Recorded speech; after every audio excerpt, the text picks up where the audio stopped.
1963 жылы 21 наурызда өте қауіпті қылмыскерлер жазасын өтейтін әлемде қауіпсіздігі ең жоғары Алькатрас түрмесі жабылды. Бұл түрме Рок деп те аталған. Калифорнияның осы аттас аралында орналасқан түрмеден 30 жылға жуық уақыт ішінде ешкім қашып шыға алмаған, бірақ 1962 жылы 3 қылмыскер күзетшілерден айласын асырып кеткен. Дегенмен олардың не тірі, не өлі екені әлі күнге дейін белгісіз. Жаза өтеушілер ең қауіпті түрмеден қалай қашты, қандай деректері бар, ол туралы осы видеода толығырақ айтам. Алдымен лайк, пікір қалдырып, арнаға тіркеле кетіңіз.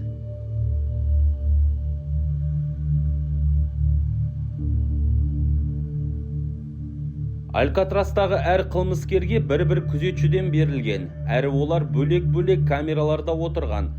Қашып шығу мүмкін емес еді, себебі аралдан жағалауға дейін бірнеше шақырым жүзіп өту керек. Су салқын, ал оның ағысы өте қатты болатын. Одан бөлек темір қоршаулар мен мұнаралардан айналаны бақылап тұрған күзетшілер ешкімді сыртқа аттап бастырмайтын еді. Ал бұл шығарылымның басты кейіпкерлері, қауіпті қылмыскерлер, түрмеден қашу операциясын мұқият құрастырған.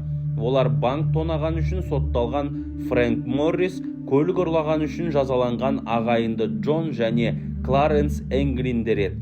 Бұл қашу операциясына Алан Вест деген қылмыскерде қатыспақ болған, алайда камерадан шыға алмай қалыпты. Бұған дейін де жаза арқалап, темір тордан қашып құтылып, соның салдарынан Алькатрасқа тоғытылғандар қатал режимге қарамастан тағы да қашуға әрекеттенеді. Қылмыскерлер ескі желдеткіш жүйесі камераларының дәл үстінде орналасқанын білген. Төртеуі түрменің шатырына осы ескі желдеткіштің көмегімен өз камераларынан сыртқа шығатын туннель қазуға шешім қабылдайды.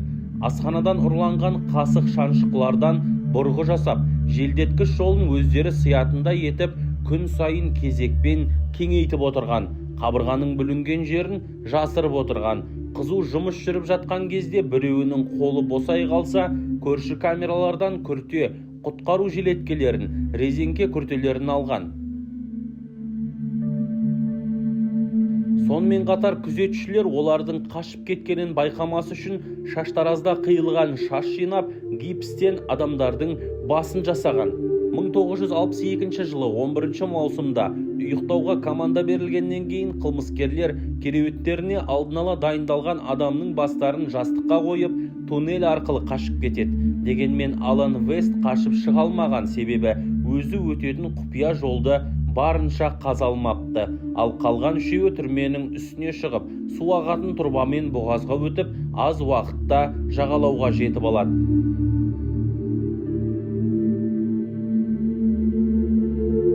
Әрі қарай Моррис пен Энглиндердің ізі жоғалған. 2 жылдан соң жағалаудан су өткізбейтін пакет табылыпты. Оның ішінде Энглин ағайындылардың біріне тиесілі телефон кітапшасы, ақша мен отбасының суреті, сонымен қатар қолдан жасалған құтқару киімі де табылған.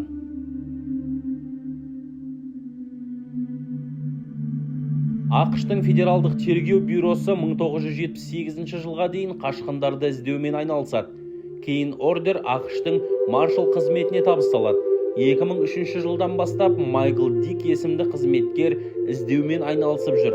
Ол осыған дейін 250 дерек тапқан екен, бірақ қашқындардың ізін анықтау мүмкін болмай отыр. Энглиндердің анасына біраз уақыт белгісіз біреу гүл толы себет жіберіп отырған. 1973 жылы Джон мен Кларенс анасының жерлеуіне әйелдің образында келіп қатысты дегенде дерек бар. Фрэнк Хиней атты тарихшы Энглиндердің туыстары Оңтүстік Америкадан ашық хаттар алып отыратынын білген. Ал Моррис туралы еш дерек жоқ.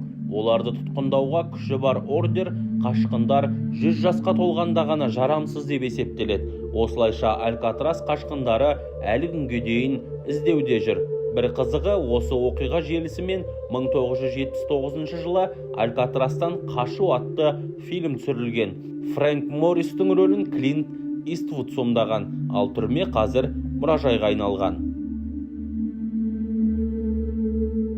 Достар, осымен бүгінгі шығарылым аяқталды. Лайк, пікір қалдырып, арнаға тіркелуді ұмытпаңыз.